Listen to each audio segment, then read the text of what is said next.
In the wilds of ancient Phrygia, a rugged land of pine-covered mountains and echoing cliffs, a young man named Attis stood trembling beneath the moonlight. He was beautiful, adorned in garlands, and mad with ecstasy. Before him loomed a stone altar. Behind him, the cries of his companions echoed through the trees, screams, chants, the beating of drums. And in his trembling hands, he held a jagged, sacred blade. With a scream that split the heavens, Attis plunged the blade downward, not into an enemy, not into a beast, but into himself. Attis had just castrated himself in a ritual frenzy.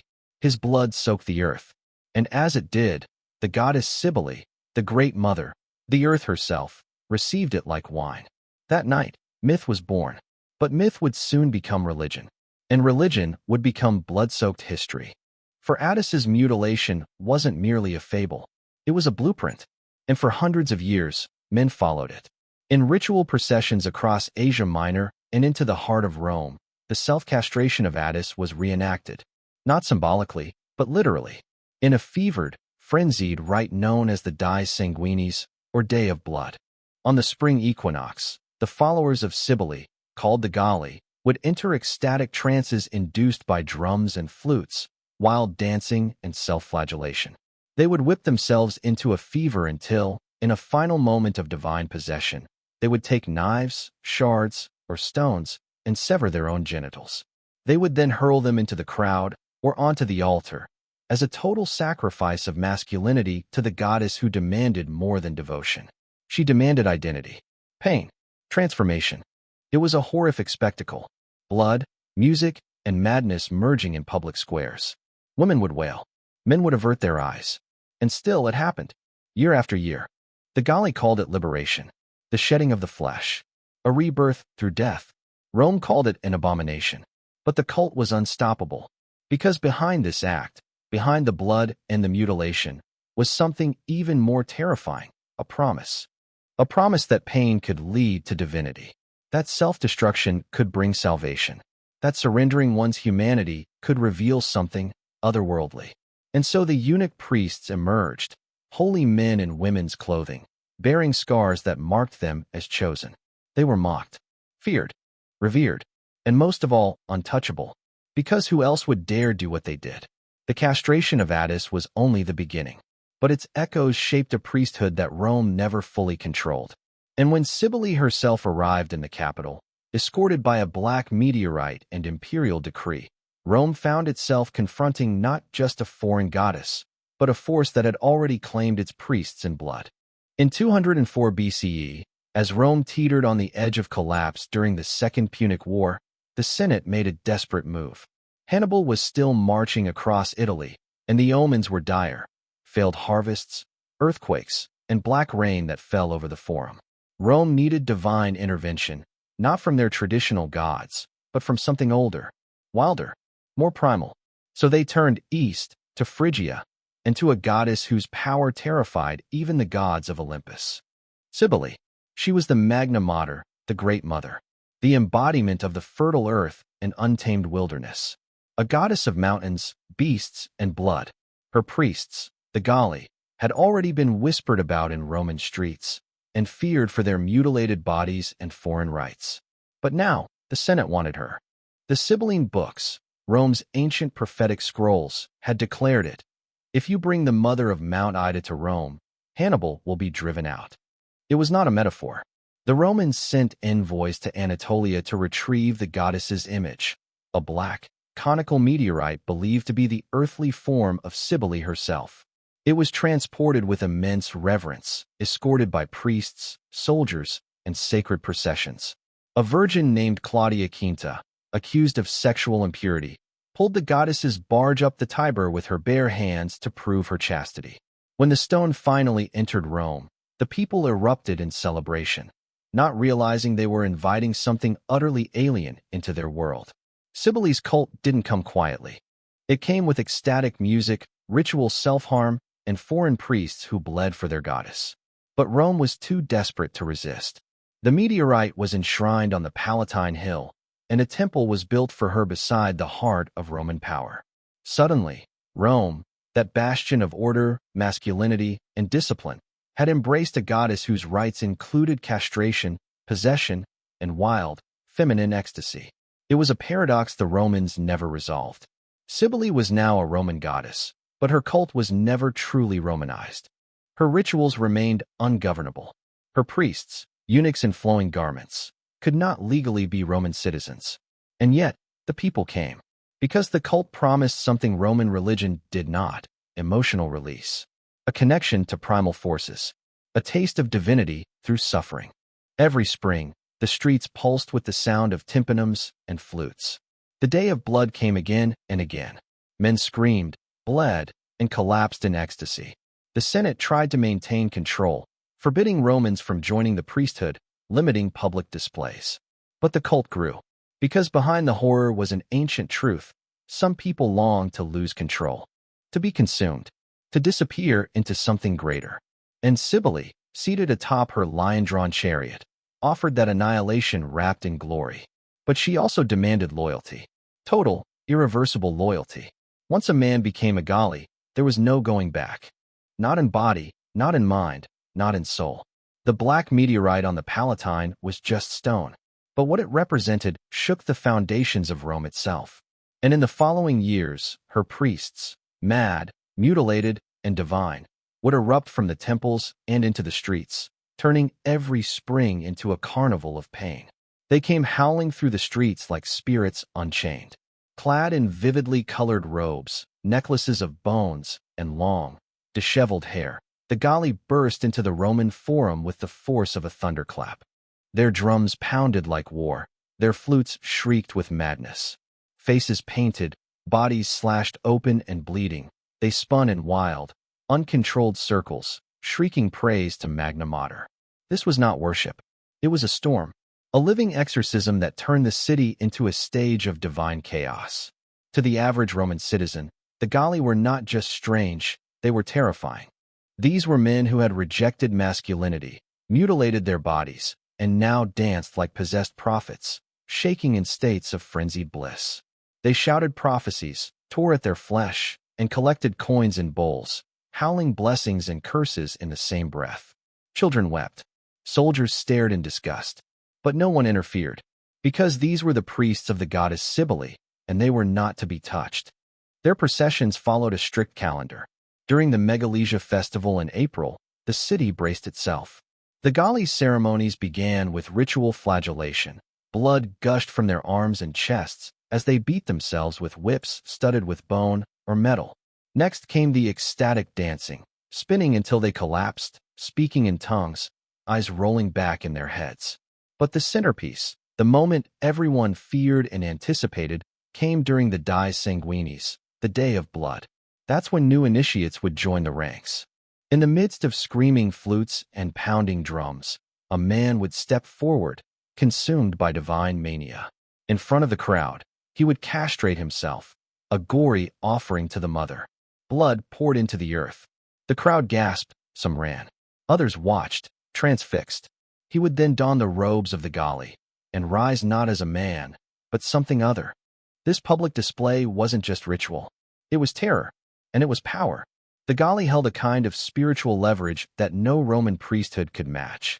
They were conduits to a goddess older than time, capable of blessing or cursing with a whisper. And though most Romans scorned them as madmen, they also lined up to receive their prophecies, their healing touch, their sacred madness. Yet their behavior violated every Roman value. They blurred gender, rejected family, and embraced a kind of divine madness that could not be regulated or reasoned with. To Rome, manhood was defined by control, discipline, and virility. The Galli inverted it all. Their public rituals were living blasphemy. And yet, no matter how many laws were passed to contain them, they kept coming. Because madness, when wrapped in the sacred, is magnetic. And in the noise and blood of the Forum, many saw not lunacy, but revelation. They said the goddess spoke through the screams. That truth was revealed in agony. That the more one bled, the closer one came to her. It was not just spectacle. It was theology. A theology of chaos, ecstasy, and pain. And it had found fertile ground in the empire's heart. If there was one rite that truly separated the followers of Cybele from all other Roman cults, One ritual so grotesque, so intimate, and so unspeakable that even hardened Roman priests recoiled. It was the Toribolium. At first glance, it seemed simple, the ritual slaughter of a bull in honor of the goddess. But in practice, it was a baptism in blood, a holy shower of death. And for the Galli, it was the doorway between mortality and transcendence. The initiate, usually a new priest or a high-level convert to the cult, would descend into a pit, a sacred trench carved into the earth or stone, lined with wooden boards and wrapped in cloth. Above the trench, a heavy wooden platform was placed with small holes bored through its surface. On top of the platform stood the sacrificial bull, wild-eyed, sacred, and trembling. As the chants rose and the music reached a fever pitch, the bull was stabbed, sometimes once, sometimes again and again, until its body shuddered, collapsed, and the blood began to pour. Through the holes, into the pit, onto the man below. The initiate would open his arms wide, tilt his head back, and receive the blood like a newborn receives breath. It soaked his skin, his robes, his eyes and mouth. He was drenched, baptized not in water, but in the essence of sacrifice. They believed it purified the soul, washed away human frailty. Some even claimed it granted a form of immortality, not of the body, but of the spirit. He would emerge, slick, red, dripping, no longer himself. Reborn, claimed by the goddess. And for many, it didn't stop there. Some added self-flagellation to the rite, using whips with bone shards to flay their backs raw as they screamed her name. Others drank the blood or gathered it in vessels to anoint idols and sacred tools. The more blood, the deeper the trance. The Roman elite found this disturbing, obscene, even. And yet, they came. Wealthy Romans, even senators, secretly submitted to the Toribolium. Not always as Galli, but as worshippers seeking the raw power the cult promised. Because in a world of political chaos and philosophical dryness, Cybele offered something primal. A direct line to a cosmic force, through gore. By the 2nd and 3rd centuries CE, the Toribolium had spread across the empire. In Gaul, Spain, and North Africa, archaeologists have found inscriptions commemorating it. One reads, "By the blood of the bull, he was reborn for eternity." But this was not a symbolic ritual. It was experiential. The body had to feel it. The skin had to absorb it. Faith was proven not through belief, but through suffering. And the Galli understood this better than anyone. Their scars were scripture. Their wounds were prayers. In the Toribolium, they saw their own mutilations mirrored, the bull's death as a cosmic reenactment of Attis's sacrifice, over and over again. The pain was not punishment. It was portal. And as the blood soaked the earth, the veil between human and divine thinned. Even today, fragments of these pits have been uncovered beneath ancient cities. Stone altars still stained dark, the ground beneath still whispering. Because in those pits, something died, and something else was born. By the late Republic, the cult of Cybele had burrowed deep into the Roman psyche, too deep. Her rites weren't just foreign. They were corrosive, eating away at the very foundation of Roman values. Honor, discipline, masculinity, control. And the Galli, her eunuch priests, were living proof that Rome was losing grip on its identity. So the state struck back. But what Rome feared, it could never fully destroy. The first serious backlash came almost immediately after Cybele's arrival. Though the Senate welcomed her stone, the black meteorite, they explicitly banned Roman citizens from becoming Galli. Self-castration was declared an offense punishable by law. Only foreigners, non-citizens, non-Romans, were allowed to serve as her priests. This was not merely a legal issue. It was existential. To be a Roman man was to be in control. The Galli were everything a Roman man was not: emotional, chaotic, and, above all, castrated. Their existence was a mockery of Roman virtus, the ideal of manly excellence. But the laws didn't work. Because religion flows where the soul is wounded, and Rome's soul was cracking. Despite the bans, Roman citizens continued to join the cult. Some mutilated themselves in secret. Others fled to the provinces to undergo the rituals and returned as reborn followers. Women, too, were drawn to Cybele's ecstatic rites, seeking liberation from the rigid roles of Roman matronhood. Every new ban was followed by deeper fascination, and the Galli, far from hiding, became more public. They performed in marketplaces, blessing crops and casting out demons. They raised money, told fortunes, and took in orphans. For the lower classes, they became folk heroes, outcasts who turned suffering into power. But the elite viewed them as a threat to order. Under Emperor Augustus, a renewed moral crackdown began. Augustus envisioned a return to Roman purity, marriages, childbirth, patriarchy. Cybele's rites? They were the antithesis. So the Galli were further marginalized, their ceremonies pushed into backstreets and temple courtyards. Yet the cult grew. Why? Because the Roman state could not suppress spiritual need. The empire's official religions, sterile, transactional, bloodless, did not offer transformation. The Galli did. Their mutilated bodies became icons of absolute devotion, proof that identity could be shed like skin. And the more the state punished them, the more sacred they became. In 103 BCE, a Roman citizen named Batases was exiled for acting as a Galli priest. But within years, public demand forced the Senate to allow his return. He was greeted by crowds. He had become a living martyr for the cult. By the 2nd century CE, emperors themselves began participating, not as Galli, but as symbolic protectors of the Magna Mater's festivals. The line between official sanction and cultural terror blurred. And beneath it all, Rome's anxiety deepened. Because every time a Roman saw a Galli dancing in blood, in robes, in madness, it reminded them that there were other ways to be, other forms of power, other truths about the body, the spirit, and the gods. And that terrified them more than Hannibal ever did. They had brought the goddess in to defeat Carthage. But now, she was transforming Rome from the inside. To Rome, gender was war. Masculinity was a weapon, sharpened by duty, conquest, and control. Femininity was either venerated in the home or dismissed as weakness. There was no space for ambiguity, no room for blur. And then came the Galli, walking, bleeding contradictions. They were born men. But once they castrated themselves in service to Cybele, they began to live differently. They wore women's clothing, long, flowing robes dyed in wild colors. Their faces were painted with cosmetics. They wore earrings and necklaces, sang in high voices, and used feminine speech patterns. They weren't pretending to be women. They were becoming something else. The Galli didn't just reject manhood, they ritually annihilated it. The loss of their testicles wasn't only symbolic.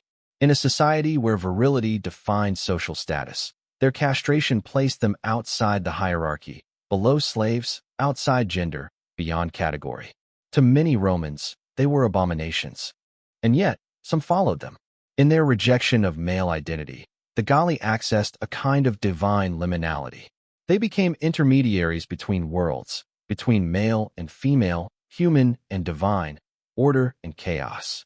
In myths, Cybele's power was always mediated through blurring, through madness, transformation, the breaking of rules. And so her priests embodied that.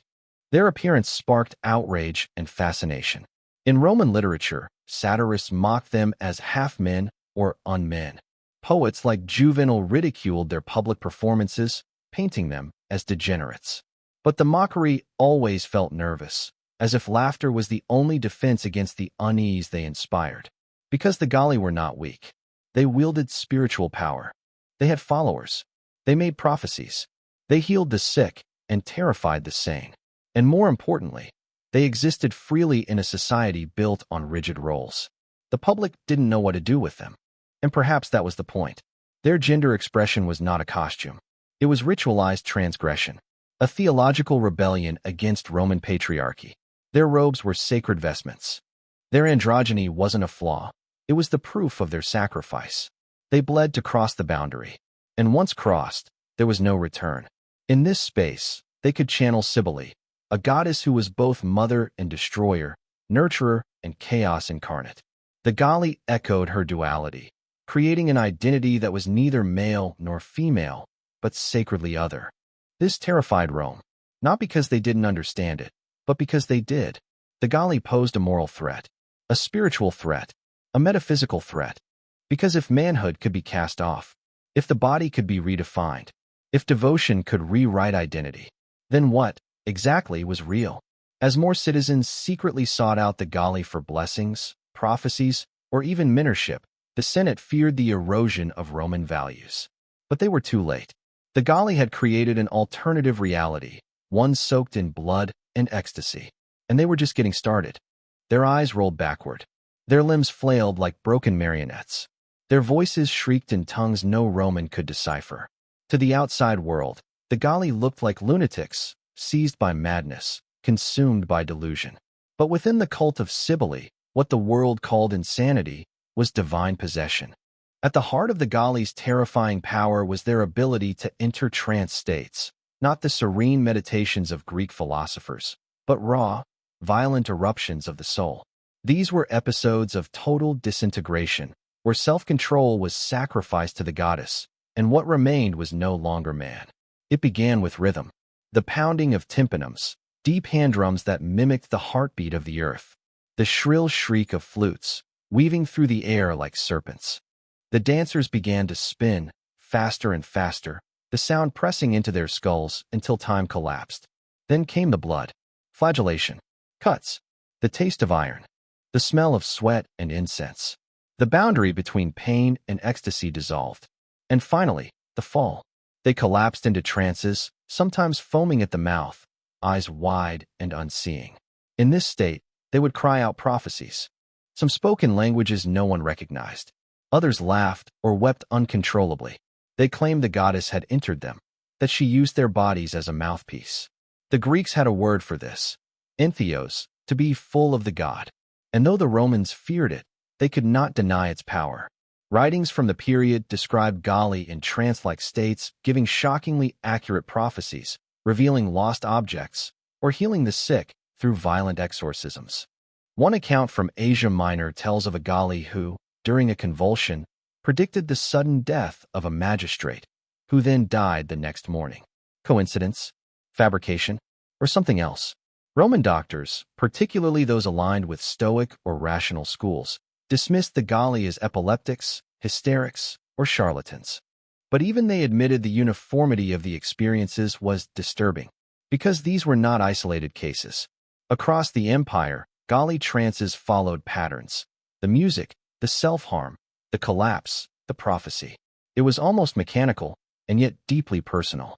Many followers reported being struck by visions merely by witnessing these episodes. Some fainted. Others swore they, too, heard the voice of the goddess. Possession was contagious.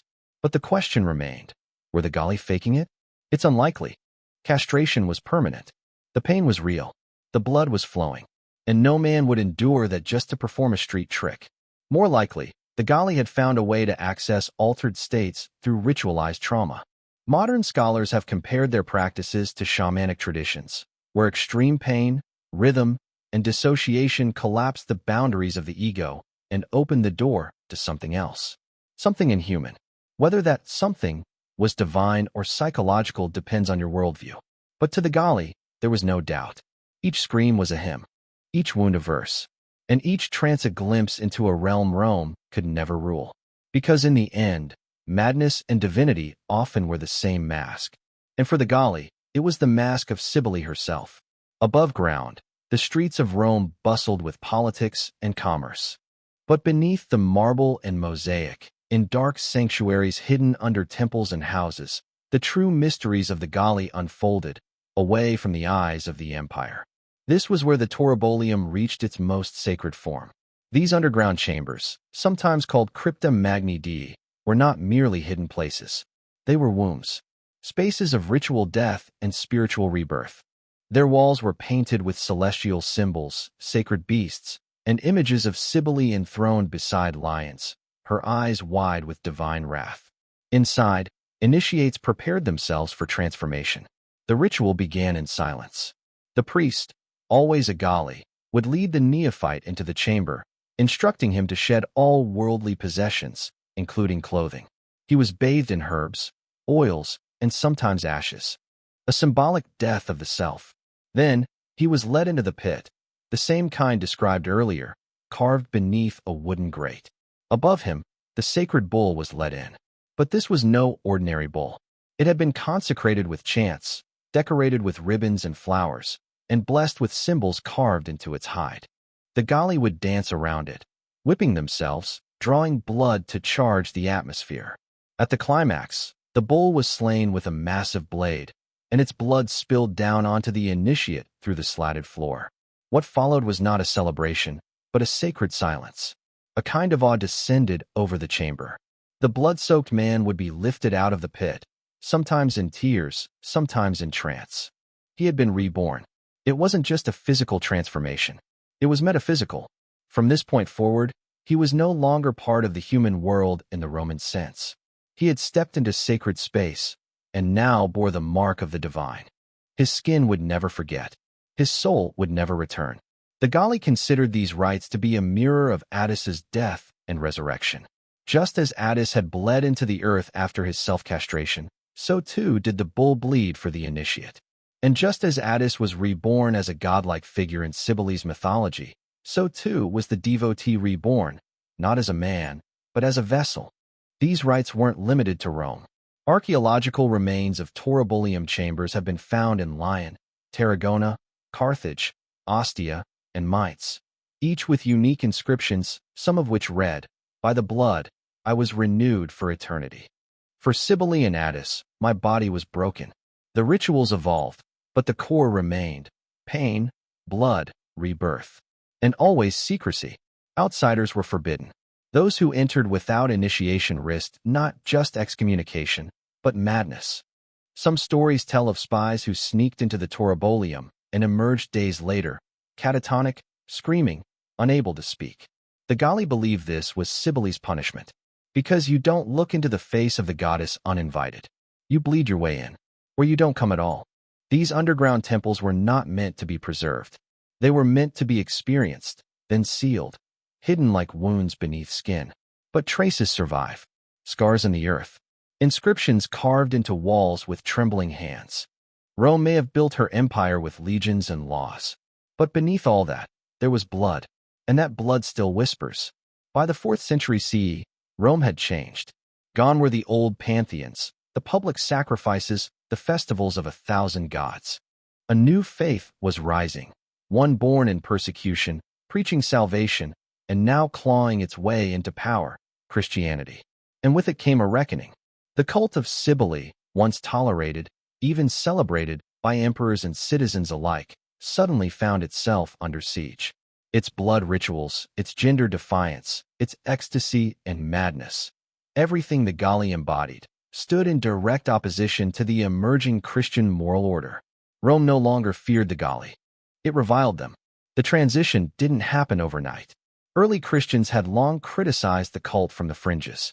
Church fathers like Lactantius, Firmicus Maternus, and Augustine condemned the Galli as demonic, not misguided, but possessed by unclean spirits.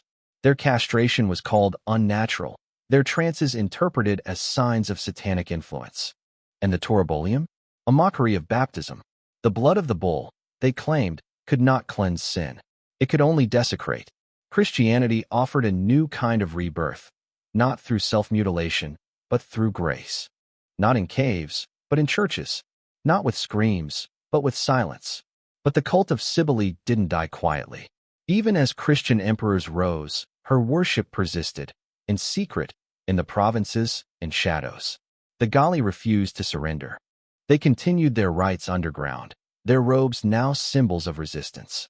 Some even believed Cybele would return in force, reclaiming her place as the true mother. This defiance triggered brutal suppression.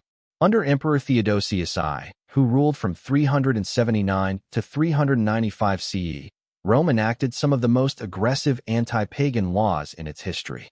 Sacrifices were banned. Temples closed. Priests exiled. The Galli were now illegal. Their ceremonies criminalized, their identities persecuted. Many were arrested.